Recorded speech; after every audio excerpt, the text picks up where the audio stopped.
како Сдружение за градежништво при Стопанската комора на Македонија денес бевме домаќини на регулаторната комисија за енергетика. Како Сдружение имаме цел подобрување на условите за работа на компаниите во државата, подобрување на бизнис атмосферата, но имаме и една општествена обврска, а тоа е да обезбедиме прав продукт на населението. Така да општествената одговорност и обврска наша е теретот кој го носиме и затоа мораме да во сите пори на општеството навлеземе и ги подобриме состојбите, се со цел нашите компании да издадат подобар продукт. Во таа наскока беше денес и состанокот со регулаторната комисија за енергетика, тема беше законот за градба и импликациите на грејењето во истиот, примери, начини и сето она што е битно за крајниот корисник да се чувствува задоволен, а државата да воспостави ред при изготвување на одобренијата за градба. Значи имавме конструктивен состанок, се договоривме заеднички да настапиме при креирање на условите што се однесува до затопување во новиот закон за градба и се надевам дека ќе имаме успех заеднички и ќе обезбедиме подобри услови за граѓаните. Сепак квалитетот на живење е наша цел. И, како што знаете, Сдруженијето има една теза дека не локација, а квалитет на градба треба да биде приоритет при купување на стамбени единици, а и сите останати недвижнини. Тоа е тоа. Ајде да ги каже Марко, па ќе ве прашаме нешто. Во ред. Пред се благодарност до Сдруженијето за градежништво во рамки на Стопанската комора на Македонија, што ја прифати нашата покана да одржиме состанок и да разговараме во однос на нашиот предлог закон за изменување и дополнување на законот со градбата, со кој што бараме да се воспостави јасен ред во начинот на грејење кај граѓаните на територијата на целата држава. Она што е многу битно и што сум задоволен од овој состанок е што се договоривме дека овој закон понатака заеднички ќе го разгледуваме и ќе го доуредуваме, се со цел да биде применлив и во пракса и во понатамошниот период. Регулаторната комисија за енергетика ќе организира заеднички состаноци на кои што ќе присуствуваат представници од комората и со ЗЕЛС, и исто така и со Министерството за транспорт и врски. Значи, пред се основна цел ние да овозможиме на територијата на цела држава да се градат мрежи кои што ќе обезбедат многу почиста животна средина и кои што ќе бидат многу поенергетски ефикасни, а при тоа цената на енергенсите кои што ќе користат граѓаните да не им представува значителен товар. Со зголемен број на потрошувачи на системот за топлинска енергија, а се надевам и во наредниот период на дистрибутивниот систем за природен газ, ќе имаме поевтини цени на енергија за крајните корисници. Имаме ли бројка колку згради се изградени каде што имало можност за парно, а се приклучени само на струја?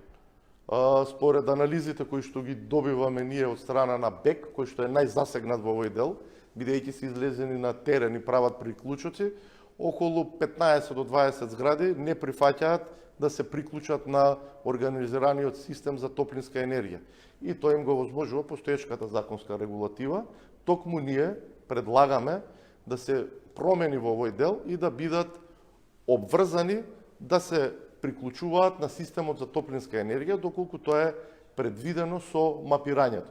На тој начин ќе овозможиме и сите градежни компании да функционираат на иста основа и да имаат исти правила на игра, затоа што некој ако не се приклучи на системот за топлинска енергија, тогаш има и цената која што ќе плаќаат самите граѓани е друга. Ние за да поттикнеме приклучување на системот за топлинска енергија, како што знаете, во изминатиот период цената за приклучок на топлинска енергија по киловат од 3160 денари ја намаливме на 2000 денари. Колку местење на мрежа за гасификација е далечен проект сега за инвеститорите, за градежниците, нели се збори на големо се околу гасификацијата не само на Скопје, туку на цела Македонија. Колку сега е проблем тоа? Ето за 20 нека биде прошто. Добро, во ред, значи според информациите кои што ги имам, во тек е тендерската постапка за избор на партнер за изградба на дистрибутивната мрежа. Јас верувам дека до крајот на оваа година ќе се заврши таа постапка, но за подобри информации ќе можете да побарате во рамките на Министерството за економија и во владата, но верувам дека од почетокот на следната година ќе биде избран новиот партнер во изградбата на дистрибутивната мрежа за природен газ на територијата на целата држава и конечно ќе започне еден сериозен процес на гасификација на територијата на целата држава, особено имајќи во предвид дека и најавите минатата недела од страна на високи представници на американската држава дека Република Северна Македонија ќе биде и регионален центар за дистрибуција на природен газ. Немам што да додадам, тоа е. Во принцип, таа е таа информација. Добре, имате ли некакви заверки или барања во однос на овој предлог закон?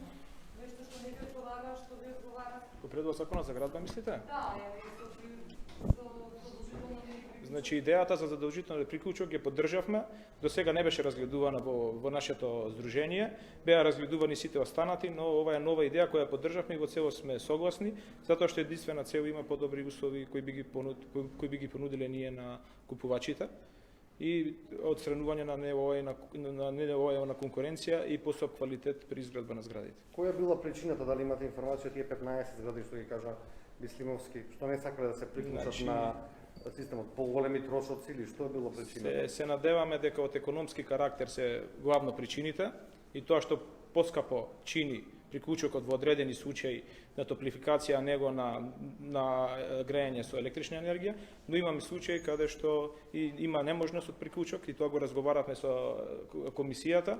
Мораме при креирање на законот за градба да ги имаме сите услови, сите вклучително, сите обкружувања за да можеме да донесеме правилен избор и тоа да го во подзаконски акти детализираме, се со цел за да можеме на луѓето да им дадеме опција да онаму каде што имаат потешкоти при приклучување. Недостасува третата страна овде, Министерството за транспорт и врски.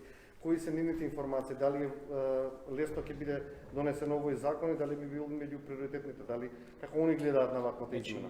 Овој закон е по нас од најголема важност со Републиката со оглед на тоа дека работиме уште по стар закон и со Министерството за транспорт и врски имаме најавено средба идната недела и ќе разговараме за истите работи со нив идната недела. Ќе бидете благовремено известни. Господине Бислимовски, од која држава земаме газ? Само од Бугарија и од каде доаѓа? Од Русија или? Во овој момент доаѓа газот од Бугарија, тоа е газ кој што доаѓа исклучиво од Русија. Се надевам дека во наредниот период ќе имаме газ кој што ќе доаѓа и од Азербејџан, така да ќе имаме диверсификација во снабдувањето со природен газ, што да речеме во Бугарија кога се овозможи од други места да доаѓа природниот газ, цената на изградбата на Балкан Хаб во Софија, цената на природниот газ се намали за околу 40 до 50% на пазарот на големо во Бугарија.